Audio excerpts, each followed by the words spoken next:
ورحمۃ اللہ وبرکاتہ۔ میں آپ سب کو یہ بتانا چاہتا ہوں کہ انشاءاللہ میں مستقبل میں کیا بنوں گا۔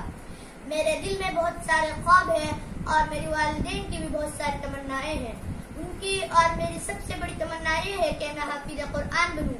اسی لیے انہوں نے میری تعلیم کی شروعات مکتب جامعہ اسلامیہ بٹکل سے کی اور چوتھی جماعت کے بعد جامعہ اسلامیہ جامعہ آباد میں درجہ حفظ میں داخلہ کیا، اور میرا ارادہ ہے کہ انشاءاللہ میں جلد سے جلد حفظ قرآن کی تکمیل کر کے عالمیت کی ادھوری تعلیم کو پورا کرنے کے لیے پھر سے شعبہ عالمیت میں داخلہ لوں گا اور عالم دین اور حافظ قرآن بن کر دین کا داعی بنوں گا، اور انشاءاللہ دنیا کے کونے کونے میں آپ صلی اللہ علیہ وسلم کی تعلیمات کو پہنچاؤں گا اور نیک اور مخلص استاد بن کر طلباء میں قرآن اور حدیث کا علم پہنچاؤں گا۔ اور اسی کے ساتھ ساتھ مجھے بچپن ہی سے شعر و شاعری میں بھی دلچسپی ہے اور قومی اداروں میں بھی خدمت کرنے کا بہت شوق ہے۔ یہ شوق مجھے شاعر میرے نانا محمد حسین کروری اور میرے پنانا محمد علی قمر مرحوم سے آیا ہے۔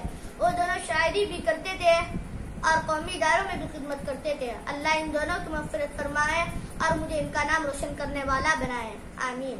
اور جب میں بچوں کا رسالہ پھول کا مطالعہ کرنے لگا اور ان کے پروگرامات میں حصہ لینے لگا تو مجھے شاعری اور کتابوں کے مطالعے کے شوق میں اضافہ ہوا، اور سائنس کی کتابوں کا مطالعہ کرنے لگا تو مجھے سائنس میں بھی دلچسپی ہوئی، اور میرا ارادہ ہے کہ میں عالمیت کی تعلیم کے بعد سائنس کا علم حاصل کر کے اس میں مہارت حاصل کروں گا اور قوم کو فائدہ پہنچاؤں گا اور اپنے والدین، استاد، خاندان اور قوم کا نام روشن کروں گا انشاءاللہ۔ اور ان سب کے ساتھ انشاءاللہ میں دین کی اور قوم کی خدمت کروں گا۔